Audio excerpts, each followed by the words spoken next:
Hi, I'm Mimi Chan. Welcome to Culture Chat. Thanks for joining the conversation.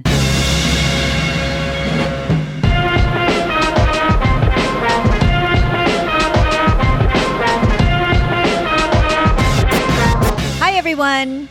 In this episode, Oscar Agramonte shares tips on how to drop 2 sizes in 8 weeks and achieve fat loss safely.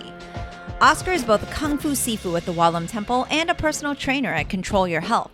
He recently began this 8-week fitness challenge with his clients. We discuss nutrition, habit building, strength workouts, and metabolic training. We also tackle the most common pitfalls and reasons why people fail when trying to start a new fitness or nutrition regimen. I thought we would start off the year with some health and fitness advice to get everybody on track and work on your self-care.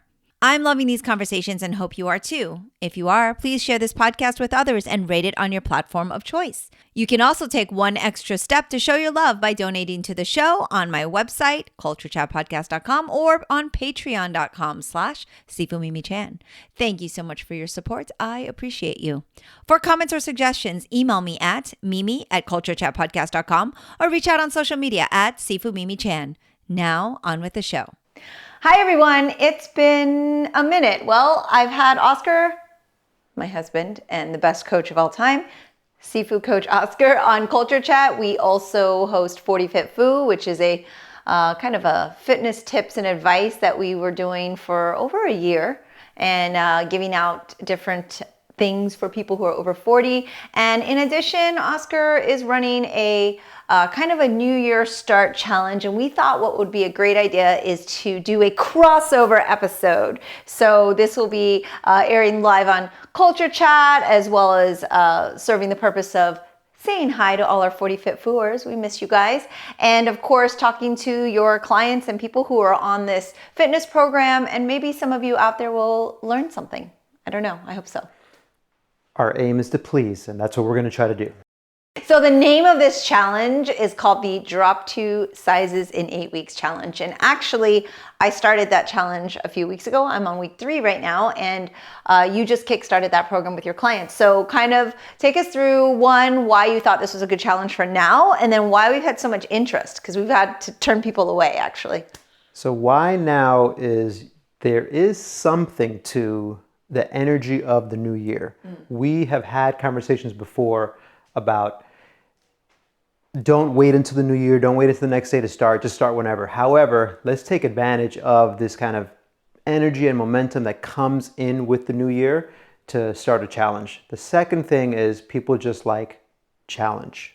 So having, I think maybe just the wording of having it as a challenge helps as well. And then also giving it a specific timeline. 8 weeks. So all that together, taking the energy, taking it being a challenge, having it as a time frame of about 8 weeks, and then with a very specific goal of trying to drop 2 sizes, has garnered some interest. Yeah. So let's break this down a little bit, because a lot of times we see, fitness fads and diet plans and all these things that come about. We hear so much, and you and I are pretty adverse to many of them for a lot of different reasons. But tell me why, one, this did appeal to you and you thought it would be healthy for people, particularly the wording of dropping 2 sizes versus lose weight, right? Or, what appeals to you about this, and why do you think it's healthy for people? Well, I think the same thing that appeals to me when it comes to most things in fitness is that I steal it from people who are way smarter than I am. So this dropping 2 sizes actually comes from these great trainers in California and the West Coast, Alan and Rachel Cosgrove, and they've been running the Drop 2 Sizes promotion for a while in their business successfully. They came out with a book about it and whatnot, and me being associated with them through a group, that I was able to access that Drop 2 Sizes program. And so it has been proven to be successful. We just kind of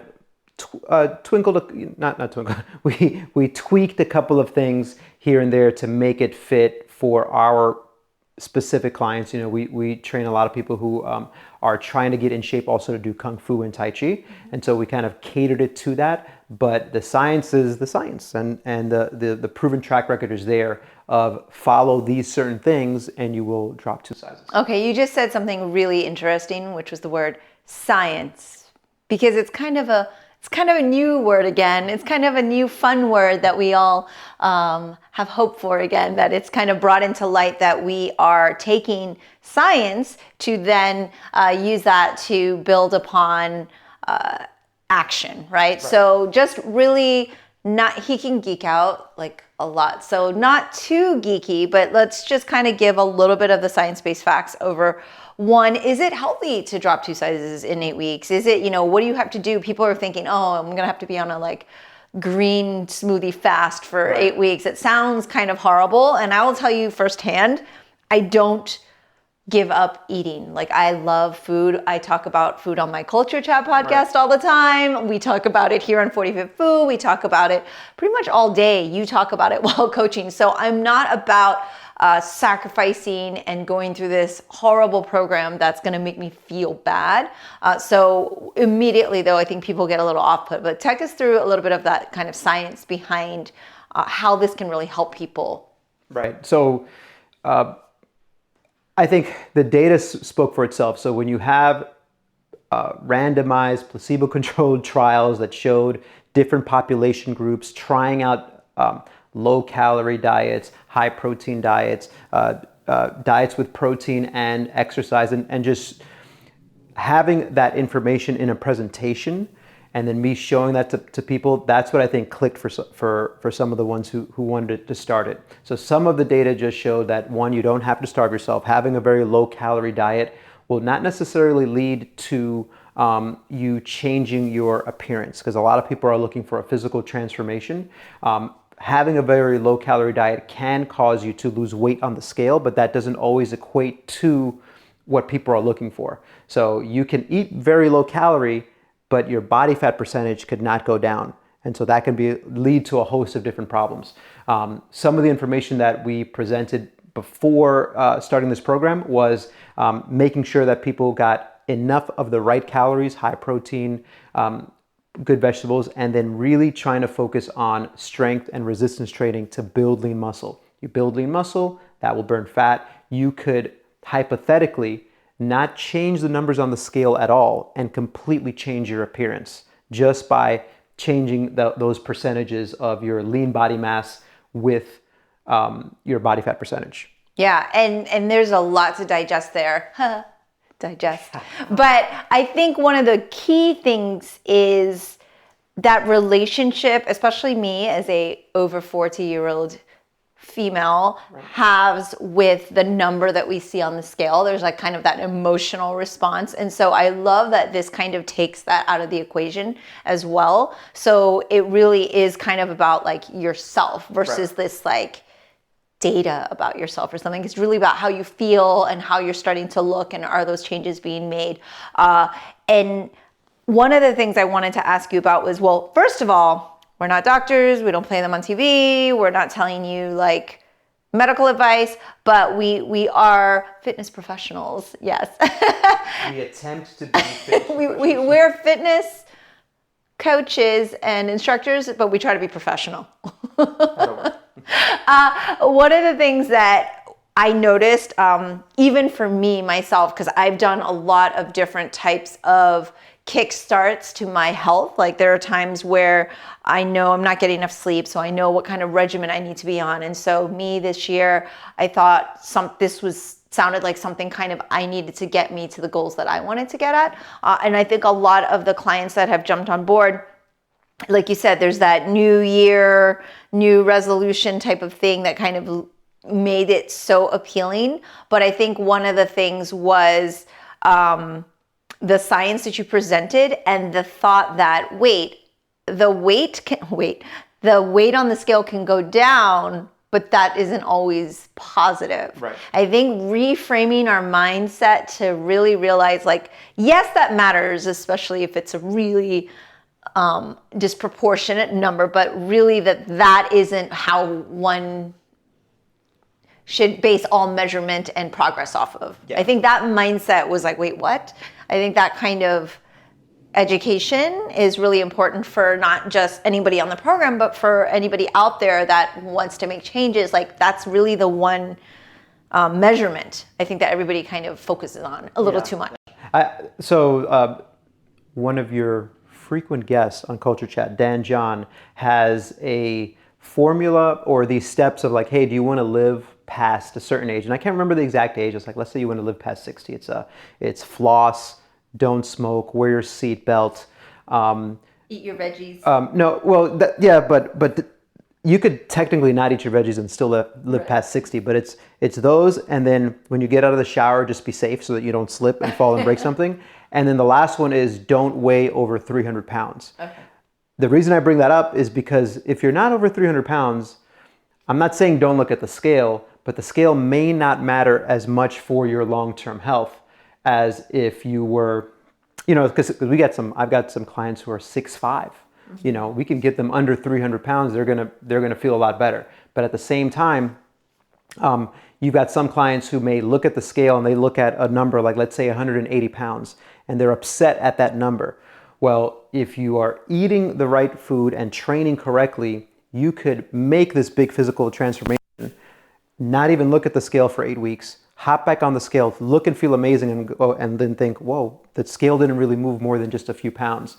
But does it really matter if you're healthier, if you're moving better, if you've converted that fat into lean muscle? So a lot of people fall into the trap of every day jumping on the scale and getting a lot of frustration. And what we're encouraging people to do, with this program and challenge that we're doing, is ditch it, completely throw the scale away, and just focus on what you can do day to day to move forward. Okay, so let's jump into the two components. So one is nutrition and one is the strength training and working out. So the nutrition part is where everybody gets all defensive. I'm going to say defensive. And there's a word that you've used, which is resistant. Resistant. Yeah, your resistance should be during strength training, not during eating, like making changes. So perhaps we can go through, some of the top questions, some of the things that you already have seen in the first week, and then things that I've gone through as well, like in terms of a lot of the pitfalls or misunderstanding about what it means to eat a certain way. Yeah. So one of the first things I think people think is when they're trying to get lean, change their body, look hot, whatever it is you want to think about it, is they need to realize they need to eat to fuel their body. So there's a lot of people who initially in their mind like, yeah, maybe I need to change how I'm eating. And their first thought is, let me eliminate. So instead of eliminating, think, okay, what can I add to my meals? And for most people, and this is by no means as a, nutrition guide for everyone, but for most people, they need more protein and more vegetables in their meal. And so what we encourage people is when they look at their plate and that, let's say they're having 3 meals a day or 4 meals a day with whatever the snacks are, your first thing for food that's going into your body is, does this have protein? Does it have vegetables? And then the carbs will come. But that's the first thing. And if you look at it that way, then you can actually eat a pretty good amount of food, feel satiated, not feel like you are limiting yourself or you're not depriving yourself of food, and actually enjoy it and get those results that you want, as opposed to, one of the first questions that came this week is, well, I'm really feeling hungry. And I said to this one client, okay, well, show me your journal. And we took a look at it and said, oh, you're just not eating enough. You remember the portions that we want for each meal, the right amount of protein, the right amount of vegetables. And this is Precision Nutrition popularized this for me and clarified it for me, is using your hands as portion control. So as portion or calorie counting. So you could, instead of thinking, okay, how many exact calories does this have for protein, is for every person, just use your hand, look at the meaty part here of your palm, that should be your protein. Make a fist, that is your vegetables. See your thumbs, that is your healthy fat. So one of that. Healthy fat, vegetables, protein, and then a cupped handful for the starchy, healthy carbs, and hopefully okay, so when you say cupped handful, though, it's not like here. It's like literally. Yeah, you take a little cupped hand. Like, let's say you were in the beach and you got a little handful of sand. That is your carbs. And I think the portions are completely opposite of what people normally do. They normally go because we have pasta and one meatball. Right, exactly. So the thought of I'm not eating enough is due to not using, to use again Precision Nutrition's words, the right amount of calorie control as opposed to calorie counting. Yeah, and that gets really confusing because one of the first questions is, now we have all these wonderful apps that are very helpful. But in all honesty, for me, I'm actually doing a written food journal. Like that just helps me see everything better. It also gets me off the screen a little bit more time. But whatever's going to set you up for success is what I would say. Go ahead and use that. Like if you're never going to write it on a piece of paper, but the app will help you and that's going to lead to you doing something, then it's all good. But I really like to write things out. And for sure, one of the first things is when you go into the apps, because they calculate everything for you. And so they're like, well, how many calories should I be getting? And we kind of want to move away from that and just go, well, you could have 1,000 calories in a piece of pizza, but you could also have 1,000 calories in broccoli, salmon, and which is much harder to get that many calories. Exactly. And so that's where the calorie word gets a little bit deceiving because you don't want to just count your calories. You want to count good food, like what we're taking in. And Precision Nutrition also helped me kind of with that mindset of, okay, how am I going to look at it, my relationship with my meal and how I'm processing that in my brain, right? Because I was never a big calorie counter, but I think that's something that people get into some pitfalls with, like, well, it looks like I'm under my calories or it looks like I'm over or whatever. And it's, like you said, it's pretty rare you're gonna OD on broccoli. I mean, the poison is always in the dose. So yes, you could technically overdo it. I think for each person, you have to think about what is your goal, right? And then work your way around that. Because for some people, their goal may be, I just want to live as long as I possibly can, eating only the stuff that I like. And whatever happens, happens. Right, so good for you. So if you're happy with that, great. But then there's other people who are upset maybe about the way that they're looking and feeling, the energy that they have, not being able to do things that they love. And so you have to make that transformation. And the body is, and all of us, we love homeostasis. We love to be kind of where we're at. So it takes a little bit of a push to change. Yeah, it takes a little bit of push to change. But if you can consistently do the right things over time, and then you set a new baseline, then that actually becomes really hard to step away from, which is again, not that we do this perfectly, but it's more of where we're at, where if we find ourselves deviating from the way that we normally eat, we notice it right away. Not only in, I feel like fat or bloated or whatever, I'm feeling these pants are a little snugger, but actually physically feeling worse by not doing the things that we all know we should do. But if you're used to that, you actually are going to be a little bit resistant to the change, and those changes may be uncomfortable. And we have to kind of guide people through that and say, it's going to be all right. Yeah. There's a light at the end of the tunnel. Especially with food, because we get into this comfort food and our emotional relationship with comfort food, and that actually makes us feel better, but technically it doesn't really make us feel better. Like if you think about it, your body responds. You may not realize it as well. I know that you've talked about this before and done research on that. Certain foods are inflammatory. So you may not go, oh, my stomach hurts because I ate this cheeseburger, for example, or macaroni and cheese, which I love, but don't get to have it as often as I like. But so you may not have what you think is an adverse response, but maybe that joint pain you're having, maybe those allergies that you're feeling, or your nose is runny, or your reaction to other things, like all of that adds up. And I think getting over that, I don't want to be harsh, guys, but denial that it's really just a fact that there are certain foods that really isn't good for our bodies. Right. Now, it doesn't mean you can't ever have it. Like, have a slice of pizza and enjoy that, but like, know that, okay, there may be a consequence to that and you'll be okay with it. But if this goes right nicely into the 80-20 or 90-10 rule that you kind of talked about, depending what your goal is. Right. So, one of the things you mentioned there is how tricky it is nutrition. I think exercise and fitness is super easy. like looking at someone and say, okay, here are the movements that based on your body you need to do and to get you to where you're at. That to me is way easier than nutrition. And because you said nutrition there is an emotional component to it. There's a history of your emotions with it, which is complicated, which we can't go into it all because it's individual to you. But you have to realize that while you're making the changes, that's why changing the nutrition component is really hard, is that it's not just do this. It's also like, wait, this is who I am. There's a lot more that comes into it.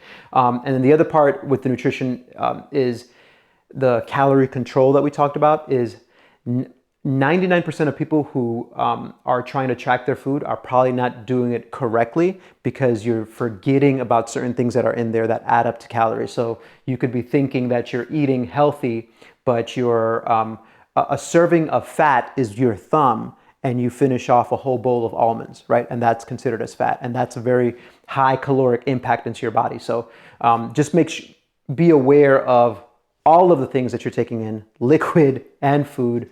All of it does add up. And using things like with the calorie control, with your portion sizes, using your palm for portion control can help with that. As far as the changes you said for the 80-20, I think if we want to maintain where we're at 80-20. 80% of the time we eat the same thing, 20% of the time we do a little bit of splurging. Sometimes it's 85-15. And then now for this challenge, we're trying to push it more to 90-10 because we have our timeline of 8 weeks. It's a challenge.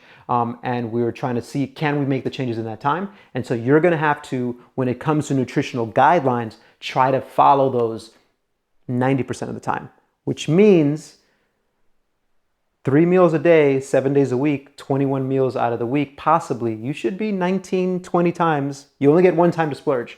If you're 4 times a week, that you're pushing that up to now like 28 meals a week, you only get 2 times to splurge. Yeah, and I like what you just mentioned there with when you just look at it overall as the number of meals per week, because I think what people sometimes do is go, well, 90% of this meal is okay and 10% is not, but that doesn't equate the same as the 90 to 10% rule. Do you know what I mean? Well, everything that you take in counts, I think is the point, right? So but those 10% over every meal will add up to more than just 10% overall. Correct. So that's how we want to frame it in our mind. That's a good point. Like if you were to look at, let's just say because everything that you take in, let's count that as a meal. Your snack of almonds and blueberries, or if you're that on the good side, or your snack of a slice of pizza on the bad side. All of that counts as a meal. So if you hypothetically are eating 4 times a day, meals a day, the liquid stuff counts. So if it's anything other than water or herbal tea, it's going to count calorically.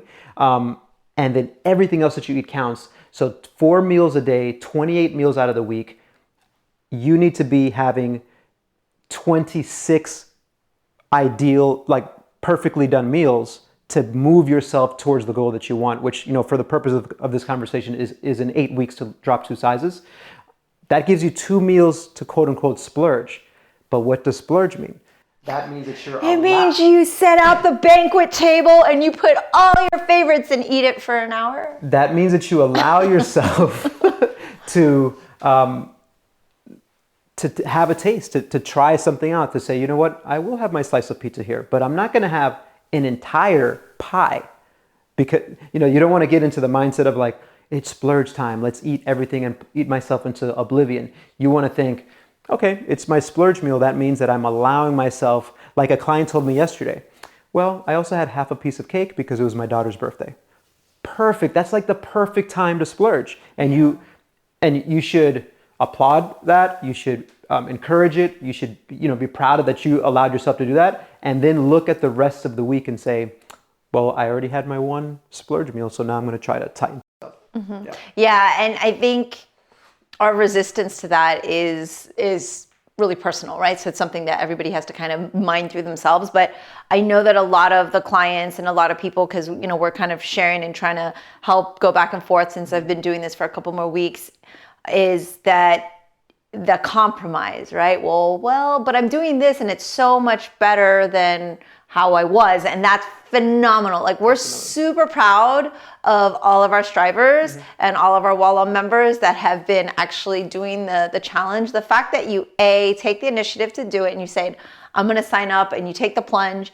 We're asking kind of for a lot. I mean, we're asking for daily food journals, possibly photos. We're asking four workouts a week, and then to be mindful of your eating, right? I mean, drinking half your body weight in ounces of water, taking good time supplements. to de-stress, taking a certain amount of supplements, making sure that you're sleeping 7+ hours a day. Yeah. So there's a lot that we're asking specifically for this challenge, for sure. And the fact that some of you have even taken that on, awesome. Yeah. Great job. Definitely. And I think what's good to remember as those of us who are doing challenges, or those of you at home who have like your own little goal, it's sort of temporary, but then after that, you'll find it much easier to be maintaining at the 80-20. Like you'll also find that you don't want to eat fast food every day because your body has then been used to all of this amazing nutrition. And when we say whole foods, we're not advertising for the supermarket. When we say whole foods, we're talking about a plant or a veggie or like something that came out of the ground, or, you know, a clean protein, right? So you'll find like, oh, well, that's what a crash diet is. And then you go back to eating how you were. And that's why crash diets don't work. And this is, I've found to be actually a pretty easy transition for me. But that's also because I already did several iterations of habit changing for kind of building to this. So this is a little bit like, you know, not as huge of a stretch, but it's still a challenge. Yeah. And I think, another thing I wanted to ask you about, because I know a lot of the clients, you know, are still kind of getting accustomed to it and saying, well, but it's better than before, but I'm trying to make the change. Keep in mind that it is only 8 weeks and you're the one that set that goal, and you're the one that said you wanted to do it. Like you said, this is what I want. I want to drop 2 sizes in 8 weeks, whatever that means for you. It could mean inches. It could be like some of us were instructed to get a pair of pants or a belt or a dress that we haven't quite fit the way we wanted. Try it on and then say, okay, this is my goal. This is how I want to feel in this, or this is what I want to look like in my outfit, right? And so your bargain, like there's this natural instinct to bargain for, but can't I just have this because I had a long day or didn't have time to prep? And it's like, you can, but remember, you're the one that signed up for the goal, and you're the one that said that you wanted to do it. And maybe having like a little mantra, or having like I'm committed to this until March, blah, blah, blah, whatever the date is, and just going, no, keep that kind of in your mind, knowing like there's light at the end, and after you're going to feel so much better. I think that's one of the points that Rachel, who created the Drop 2 Size Challenge, said is you need to have that mantra, write it out. What is it that's going to push you through during the tough times? Yeah. But that point that you made also about really being strict during the 8 weeks is super important for me, because I'm very much of a lax person of letting people choose how they want to do their fitness journey, right? Yeah. It's like, well, it's your body, your choice. Like, you know, you are the master of your own domain. So you do what you feel is right for you. And I think for most people that I train most of the time, they really enjoy that. However, this specific thing, 8-week drop 2 sizes challenge, if you're watching this and you're in the challenge, remember, you decided that you wanted to do it, you committed to following the rules, and you paid me money to hold you accountable. Right. So when it comes to, this is not the way that I normally function as a trainer. When it comes to, well, here's what I did and I think I'm doing better, I'm still going to be the same. Yeah, that's awesome. However, remember, you set a goal for yourself. You need to be doing this stuff 90% of the time over the course of 8 weeks if you want to accomplish that goal. If that's not the case anymore, then that's a conversation that we need to have. But I really feel that it's probably still the case. It's just that, just like anything else, we are resistant to the change, and we also try to negotiate with ourselves and make compromises with ourselves, because that is the nature of. Yeah, and I think what we as the people who are doing the challenge need to remember it is your function to hold us to that accountability, which means tough love, right? Like it means like the reason it's those of you who have children out there, I know there are a lot of you that have those little human beings that you take care of. Sometimes there's tough love, right? It's not good for them to have cupcakes for breakfast because, as you know, that would be really horrible for the rest of your day in terms you have to be tough love, right? You can't always let your loved one get away with stuff. And so Coach Oscar is going to be tough love for 8 weeks. Well, no, a lot of the times, again, 99% of the time when I'm coaching someone, one of our strivers, someone who's with me, I ask them, well, how tough do you like your love? How tough do you want it? Do you want me to be on top of you, or do you just want me to be more relaxed? And most people don't want me to be on them, except for this. Like there was very specific rules where we said, hey, here's what you're going to follow. So I think that we want to take advantage of the agreement that was made to them. We made an agreement, right? To take advantage of that in order to get you towards moving closer to your goals. And I think on both sides, it's going to feel a lot better. It made me think of, this is only the first week of this challenge. We got 8 more weeks to go. But one of the things that I just heard today was like, well, I really don't like wasting food. And one of the big things that was a big eye-opener for me just a few years ago was, I forget the name, but there's a great book called Lean Habits. And the way that the author framed it, she said, it's totally understandable that you don't want to throw food away. Like, I totally get it. You're talking, I'm talking for me here, president of the Clean Plate Club, ate everyone's food. I have 3 brothers. I would be like, give me what you have left right here. Bring it all here. So I totally understand that. However, if you look at food as something that is, one, to be nutritious, to give you the energy and the fuel that you need to accomplish your goals, anything that's over that is waste. Whether you throw it in the garbage or it is stored in your body as fat cells, it's waste. Whether you give it to the dog, it doesn't matter what you do, it's all waste. So I prefer to throw it away outside of my body as opposed to throwing it away to be stored in my body as fat cells. That was a huge eye-opener for me because, as you well know, I don't like leaving food on my plate. No. Yes. Clean plate club. No. Yeah. And I think I had told you earlier, we talk about this a lot because we do a lot of planning, but that whole, you could just take whatever, you're already full, but go ahead and keep storing that in your fat cells. It's so visual for me, and it makes me go, I don't want to store that in my fat cells, because it's usually something that you want to eat more of. It's usually we always got space for dessert, right? Yeah. It's usually something that it's not like I'm going to eat 5 more pieces of asparagus because I don't want to waste it, right? Like it's usually something that we probably know isn't going to move us towards our goal. Again, listeners who are on Podcast World or 40 Fit Fours or Strivers and Wah Lum students, it's all about what you want, right? So we're talking about this in terms of because there's a goal, because there's a specific measurable and attainable goal that we're trying to achieve here.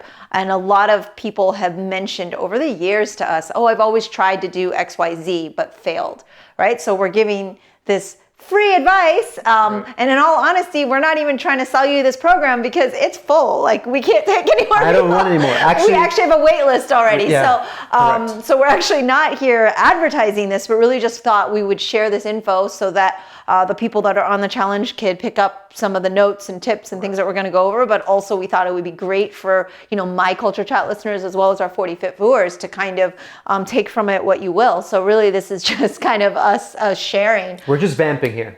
So this is only the first week of this challenge. This is the first time that I've ever done anything like this, which is like, hey, here's a specific 8-week challenge to drop 2 sizes. Here's the nutrition plan. Here is the fitness strength training plan. Here's exactly and I'll be with you the entire way. So it is an experiment for me, even though I took successful formula, proven, and I'm going to implement it. It's the first time that I'm implementing it.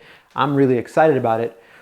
We were having a conversation earlier, since we're kind of both new to this specific challenge of, well, how can we bring more value to those who are participating in it? And so that's the purpose of this. But because we do also have Culture Chat and 40 Fit Fu. We figured Crossover episode. what the heck? Might as well put it on there. I'm not sure. I'm trying to think of what else. There's a lot that came up just in these first few days. Yeah. So I think one of the other things is the over focusing on, like hyper focusing on the less important thing. Right. So especially with the nutrition, like going, oh, well, is it okay if I have, a few more almonds or whatever? But then at dinner, there's like a dinner roll or a piece of bread. We're like, well, you can have your almonds as a snack, but really let's look at your dinner meal. And like, so there's that, again, bargaining and compromise. But I know for sure, and this could be moving into the fitness side of things, is that compromise of, do I have to strength train though? Like I do Tai Chi and I do Kung Fu, which we both think is one of the best possible means of fitness and exercise. Huge fans of Chinese martial arts over We're really, here. really big fans. But in terms of weight loss or burning body fat, body composition, because weight loss isn't the goal, right? Correction there. I think you need to kind of harp on the strength training a little. And then maybe there's some misconception of what that is, because you could probably demonstrate like 3 exercises that people will be like, oh, well, that's aerobic or calisthenic. But really, it is strength training, like squats and planks. Yeah. So there's a lot to digest there, a lot to unpack. Again, taking from smarter people, there are experts out there. Alan Cosgrove, who's their gym, Results Fitness, they are experts at this, at fat loss. So he has the hierarchy, which I repeat all the time. I probably repeat this thing 5 times a week. There's 5 things, the hierarchy of fat loss. Number 1 is if you want to lose fat, and this doesn't mean, again, losing scale weight. This is fat loss, body composition, looking hot, looking good, right? That's nutrition, number 1. Number 2, read rule number 1 again, because you need to. Rule number 3 is strength training, and I'll describe what that means in a second. Rule number 4 is more interval metabolic type of training. And number 5 then would be what most people do when they say I'm going to get in shape, which is steady state cardio, which is let's go for a jog or something like that. Or we get a lot of people who come to Tai Chi because I think it'll help me with fat loss. Tai Chi has so many great benefits, so many. But if you're looking at it just as a fat loss tool, it's not going to be enough. So we've got our nutrition, and then we got our strength training. Strength training or resistance training is going to be dependent on what your body is capable of. So for most people, having something to assist them as a load outside of their body is going to be correct resistance training for them. So we can take a bodyweight squat. I can do a bodyweight squat. I am only going to benefit from that over time, a certain amount, until I change the difficulty or the intensity. I can make it harder by doing a single leg squat. I can make it harder by getting a weight, a load, and bear it. Or if I have issues like I don't have the strength, working my way towards a bodyweight squat may be what strength training is for me. Mm-hmm. The thing with Kung Fu and Tai Chi is you're doing a lot of the same movements, and unfortunately in our modern day society, most people aren't able to push themselves to get into the strength training. I look at Kung Fu and Tai Chi more on the steady state cardio, and then maybe when you're moving quickly with some of the Kung Fu movements and doing your forms or sparring drills, you're tapping into that metabolic, but I don't consider that strength training. Strength training is progressive overload over time, which is you need to move resistance. It could be your body, it could be an external load, but that is a specific type of training that is made to build lean muscle. And so because the purpose of this whole thing is fat loss, building lean muscle, you have to 1 and 2 eat correctly, but you have to strength train. Strength training is what will build lean muscle. And doing Kung Fu and Tai Chi doesn't always necessarily lead to that. Yeah. And I think there's also a misconception of how much time this is going to take. Because people are listening and they're like, oh, gee, all I need to do is prepare all my meals and do a bunch of food prep, which, by the way, that was something I wanted to mention earlier, is planning and preparing is the key to setting yourself up for success. Well, it's like, well, I had all this stuff in my closet anyway. So the chips, I just want to eat it because they were there. Or, oh, I didn't realize I was going to be at a birthday party, and so I just went whatever, and I ate whatever. Like, you have to plan and prepare and be mindful of that, and that's part of the challenge as well. But I think a lot of people are going, oh my gosh, I don't have the time for this. Well, when you say that, then we just say you're just not making it a priority. But strength training and all the workouts, I mean, generally it could be like a 12-minute thing, like pushing on 20 with your warm-ups and whatnot, but you can get a lot done is what I'm saying in 15 minutes or less. Yeah, so depending on what your limitations or your strengths are, you may not need as long as a time to warm up, and what equates to a really good strength training session could be 20 minutes.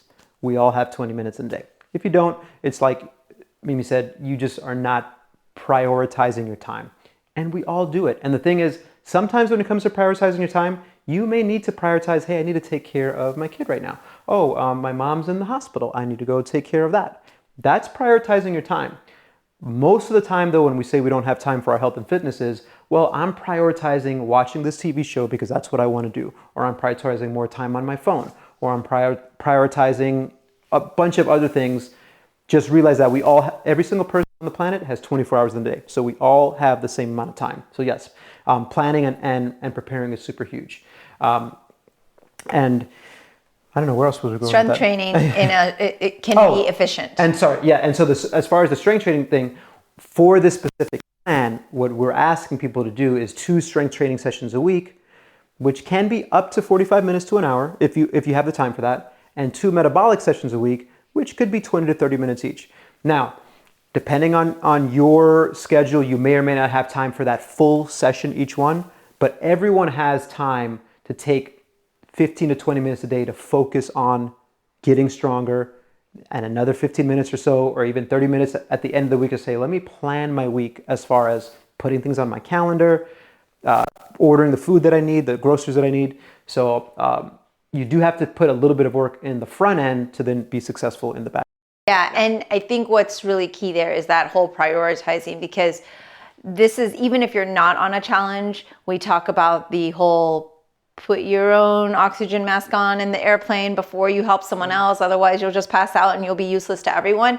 Everybody likes to say they don't have time because they have children. And I know those tiny humans, they're so needy. And, and they just, but you want to be able to do that, right? You want to be able to help your loved ones. You want to be able to go to the hospital if somebody needs you there. You want to be able to support your friends and all of these different things. And if you don't make your health the priority, whether that's 5 minutes of meditation a day or 10 minutes of stretching or doing something like as more aggressive like this, like, no, I need to buckle down and really focus on it, then you're just not going to be any use to anyone. Well, to kind of keep harping on this point, because a lot of the times, this is definitely the case for me. A lot of the quote unquote advice that I give out to people is really being reverberated back to me. It's like I say a lot of the things that I know I should be doing, right? So when you look at how to prioritize your week, if you were to take 30 minutes at the end of the week or before the beginning of the next week to just take 30 minutes of just thinking about what would you like that week to look like, you would probably save yourself hours and hours in the week to then find that time to do the things that you love.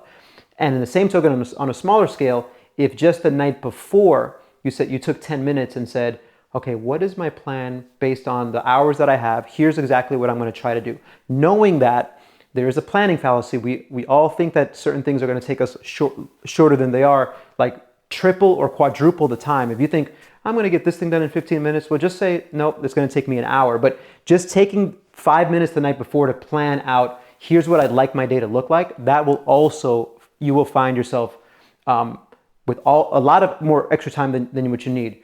The biggest thing I find is you have people saying, oh, the day, and this is me, where the heck did the day go? That only happens when I don't have a plan for the day. When you're just going, the day flies by and you don't have any time. If you have a plan, you're like, wow, I got so much stuff done today. That's kind of how I just live my life. I'm on contingency and always planning for the worst. Right. But it's been a habit that I put in place for a really, really long time. So I always tell Oscar, I was like, yeah, well, if you know something's due Sunday on March 1st, I usually try to have it done by February 1st. Like I literally like my whole, instead of 15 minutes the hour, I like quadruple that. But because I know all the stuff on my plate, I have to constantly do that. And he'll tell you how many times a day I go, oh my gosh, I have to do this thing. Oh wait, no, I already did it. So I love to like check myself, but I still have that anxiety of racing against the clock. So you do really have to over prepare. All right. So really quickly, can you name your two like most bang for the buck strength training exercises? Okay, this is not going to be a big surprise. If I only had a certain amount of time, like for the real, but the problem is that you need a certain amount of skill level for it. And one would be the kettlebell swing and the kettlebell get up. I think that does 99% of what you need, especially for those who are not trained. Now, if you've been doing that for a long time, then you're going to have to like increase the load like significantly. But if you've never trained with kettlebells and get-ups, or trained correctly, also to give that the moves the respect that they deserve. I think those two movements, the kettlebell get-up, which we have on our playlist on Wah Lum Films, there's a 5-part series of like here's how to break down the get-up, and I also do another series on how to break down the kettlebell swing. Those two movements give you almost everything you need. With the get-up, you're getting not only mobility and stability, kind of getting your way up. It's almost like strength training yoga, like is what you could look at as far as the kettlebell get up. And then as far as the swing, you have something that shows dynamic power, the quickness of tension and relaxation, loading the posterior chain, efficiency with breath work. It's something that if you could learn it would really benefit those of you who practice Tai Chi, because Tai Chi has a lot of slow movements, and this would be a big gap filler. I think something like a kettlebell swing. So those would be two easy to do. Love it. And the second thing is that whole, we've got strength training, then we have metabolic, is that cardio. A lot of people get confused. They're like, so does that mean I just go for a run or get on the treadmill? And like, maybe you can explain very quickly, what does metabolic workout mean? And then we can kind of go over what a few of those great exercises are. If we talked a little bit about the strength training part as you moving resistance, so maybe like squats for an example, and I were to squat, I don't know, I would take a kettlebell that's 44 kilograms, like 90 pounds, and I'm grinding out 5 reps. That's a specific strength training protocol. If I were then to go and grab a 12 kilogram or a 26 pound kettlebell and then move that very quickly for time and do it for like 30 seconds of explosive squats, setting it down, resting for 30 seconds, repeating things that I can move quickly for those short bursts of time, more metabolic. This is where the science, the trickiness of picking the right exercises and the right load for the person comes in, where what someone may look like is doing for strength training, for another person, and for another person that may be their. Like someone just doing stuff on the ground, stretching, they could be huffing and puffing and they're completely deconditioned. You've got another person who's like, wow, I'm getting this benefit of feeling the stretch. And for another person who's like, this is not beneficial for me because I'm already flexible and I'm in good shape, right? So they all start blending. If you think about strength training as moving resistance, kind of like with a little bit of a challenge, maybe not super fast, the metabolic, also moving things with resistance, your body or a weight, but maybe at a quicker pace, timed with intervals.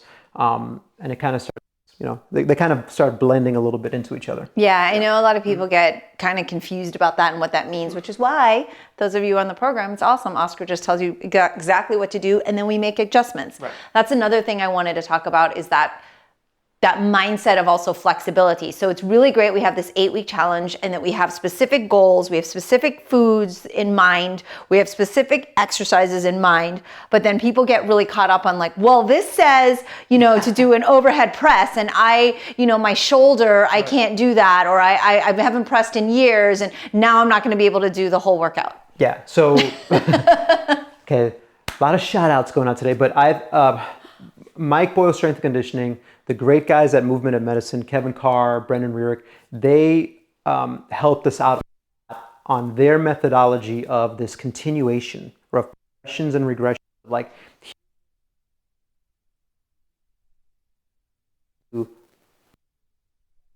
to infinity, regress that into infinity. So regardless of what the movement is, there are always options. And the way that I look at it is, you use an overhead press as an example. Ton of people with shoulder issues. Okay, you can't overhead press. Let's do a press horizontally. Then I've got some people, I can horizontally. Okay, well, what's another upper body movement that we can do? Let's go to pulling. Great, we're pulling there. I still can't do that. All right, no upper body movement then. We're gonna do something for the lower body. And that's okay, because there is also an effect that happens with strength training. You could be pressing overhead and using your abs, squeezing your butt. There's a transfer, like a lot of other muscles are being used. Your brain doesn't know the difference. Like if by pressing something heavy, my butt's squeezing, my brain doesn't care that it's a heavy bell that's pressing it. It just knows, hey, recruit your glutes, recruit your legs. So I have someone on the challenge now who tweaked their knee, and they asked that same exact question today. Hey, what do I do? I can't do this. I'm like, no problem. Do these things instead. You're still moving at a quick pace. You're still going to get a metabolic effect, or you're still going to get a strength training effect depending on what the workout is. Yeah, and I think a big part of that is also the 100% or zero, right? Like it's like I'm all or nothing, or I can't. And then that's a little bit, sometimes a bit of the resistance to fulfilling your promise and fulfilling that, like, well, this is my human nature out. Like I'm running. It's my survival. Like I'm like, okay, I'm in, self-defense mechanism. Like, well, I'm not going to do that one because I don't like that part. Yeah. But either you don't like it, or we've all been. If you've done martial arts, we've all been injured. I mean, if you're a human, we've all been injured at some point. And I think the difference between not doing anything, or having this plan of 100%. Here's 100% of the plan I'm able to do. Here's 0%. The difference between 0 and 20% is not 20%. It's like 1,000%, in my opinion. Like the fact that you came in and you're actually able to do something is so much greater than doing nothing. Yeah, we always even talk about, he's had clients that are just like, look, I didn't sleep all night. I had the most stressful day, and they've literally come in to do breathing. Yep. And left feeling better. They did a little breathing. They got up, stretched a little bit, did a little bit of like assisted body movements. And I'm like, wow, that's exactly what I did. And that is infinitely better than not doing anything. Yeah. And so the last thing I wanted to kind of go through, unless there's other stuff you wanted to go over, is that making it work for your life. So for me, since I've been on the challenge, I am a full-time Kung Fu teacher, small business owner, wife. I help lots of family do lots of other things. I'm on a task force for Orange County to prevent crime. I do a podcast. Like, so there's a lot of stuff going on. And so sometimes there are compromises to be made, but I also don't want to give myself that out. Like, well, I'm too busy. I'm not going to do it. If I decided, I'm going to do it. So for example, like on the metabolic day, I asked Oscar, I'm like, okay, well, I want to work my sparring drills because I don't get a chance to work my sparring drills. So in one of those little blocks of, hey, you could be doing squats really fast or whatever, and I'm like, well, I do them on strength day, and also, I'm able to hit my squat, but I really want to make sure I'm getting my back work in. Like, can I put that in so I'm maximizing my time? Because I'm not going to be able to do both. I can't do an hour of this and an hour of this and then an hour of this. And know that, make it work for you, right? Yeah. Like, make it work for you. If you want to do Kung Fu plus you want to do this thing, or you want to do Tai Chi, like, use the Tai Chi as your warm up then. Right? You use what you have and make it work for you versus being resistant to, there's just too many things going on. I like to try to find a way and like how they can all balance each other out and complement one another. I also was able to take one of those segments and work on some forms, because I give all my time to my students, and I don't get the same time I want for myself. But now that I'm doing this, I'm spending the time strength training. But after I'm warmed up, I'm like, okay, let me grease the groove and kind of go through movements. So I'm just kind of sharing that example so that you know that there are a lot of things that you need to do in your life, but there's ways to kind of plug and play and, make the Legos fit, and they don't have to be exactly in the same order all the time. Like, it doesn't have to be so precise, which goes back to the between 0 and 20% and so on. This is where having a conversation with your coach or your Sifu, if you're a Kung Fu or Tai Chi student, comes in handy. This is really, really super important. I'm talking to the martial artists here now. If you are doing strength training as a supplement to your martial arts practice, then fit in that martial arts practice into your strength training. I think doing a Tai Chi form or doing some Kung Fu basics are an awesome way to warm up. Perfect. So you're getting that as a checklist. Then you can do your strength training. Then it's your metabolic day.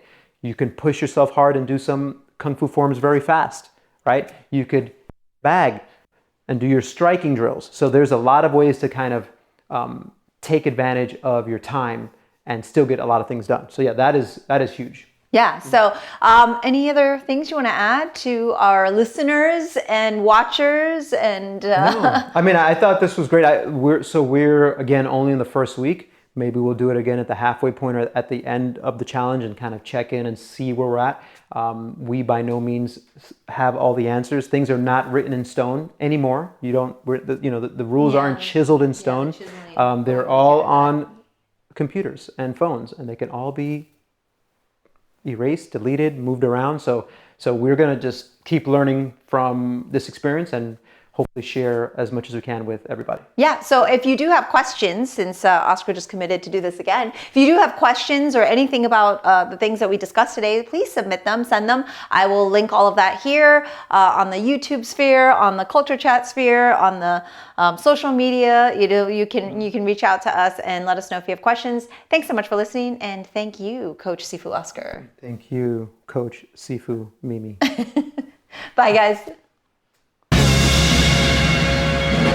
That's all for today's episode. Thanks for listening to Culture Chat and hope you enjoyed the conversation. Please subscribe and rate my podcast.